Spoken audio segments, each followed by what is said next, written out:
I want to see the making a country race burn, you war out of punk. it. You're nothing but a punk. Yeah. You're a punk, Yeah. Bongino. You're a punk. You wouldn't tell me that to my face. Well, that ended well.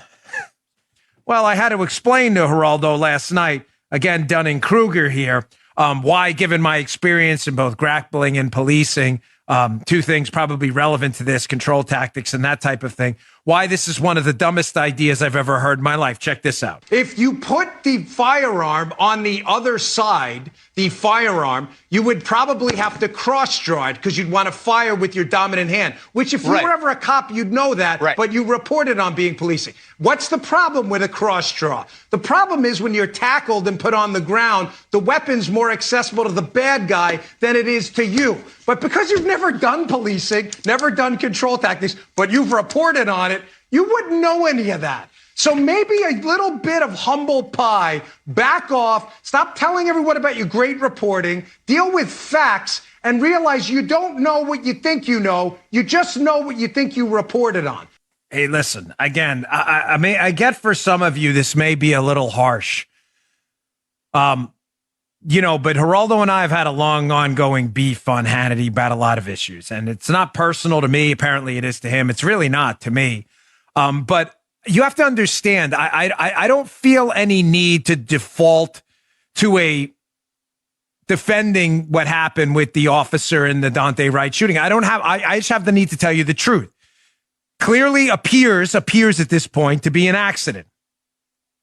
And what's really super irritating is people who've never been police officers, their lives have never been on the line. They've never been out there. They've never been in a stressful situation where they've been forced into that dreadful choice, taser or firearm.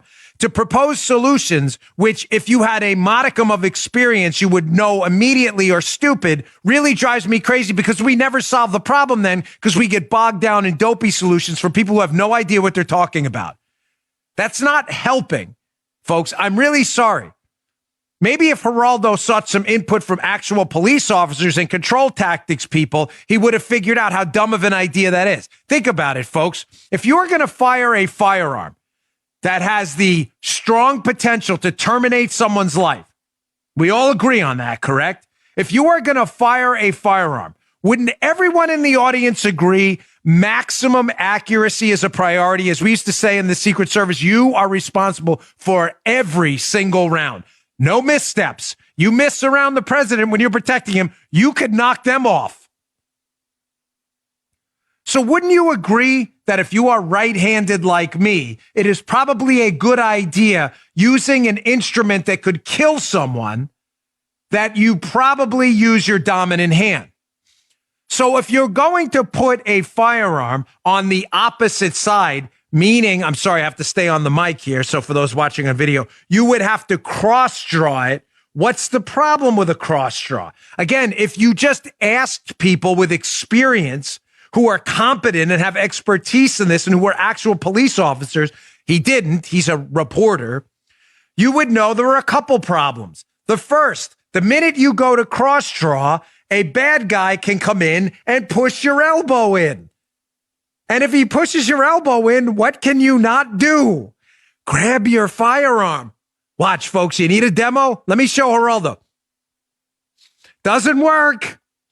Now, if Guy wasn't busy doing it, I'd have him come over here and demo this for just push the elbow. You can't get your gun. Not as much of a problem when your firearm is on your dominant side. Second, if God forbid you are attacked and he jumps you, the bad guy, or she, they jump you and you fall on the ground or they get close to you, a cross-draw firearm has the handle facing this way, away from you, meaning it's facing the bad guy, meaning it's easy for him to draw your firearm and it's conveniently pointed right towards you when they pull it out of your holster. And yes, you want to put a firearm on a cross-draw side. I'm sorry, folks. Experience matters, okay? Experience matters. I'm not, again, for the 1,000th time, I'm not suggesting because you in the audience weren't a police officer, Geraldo, that they have no right to comment on these things. Of course they do. But when I venture into a space I'm unfamiliar with, whatever, space travel, I ask an astronaut. I don't comment on what it's like to be in zero gravity because I went on a ride run once at Six Flags where they spin you around quick and you feel like you're stuck to the wall. You may want to ask an astronaut what it feels like because they've actually been there, and then render your opinion. But of course, Geraldo wants to play pretend cop, insulting every cop in America with ridiculous solutions, throwing this female cop under the bus. We haven't even heard her story yet. Can we do that? Or is this not a country of due process? Are we allowed to hear our version of events? Are we allowed to do that? Is that okay? Here's the final clip. It didn't end well at the end. I think Geraldo, I don't know what happened. Trump broke him. I don't know what happened. So here's the end of this segment where he just loses his mind and just starts attacking me personally because, again, he keeps trying to introduce race into this with no evidence at all. And it's precisely because of comments like that by Geraldo implying there's some racist motive by the cop that has black men and black women in America feel like they're being targeted by the police, despite the fact that there's no evidence that's true. Because of people like Geraldo who go on TV shows and say that. So when I called him out on it, it ended poorly. Here is the ending. You've got nothing. All you want to do is see the country burn. You just want to see the country burn. That's it. I want to see the country burn. You son of a bitch. I want to see the country burn. You punk. You're nothing but a punk. Yeah. You're a punk, Bongino. You're a punk. You wouldn't tell me that to my face.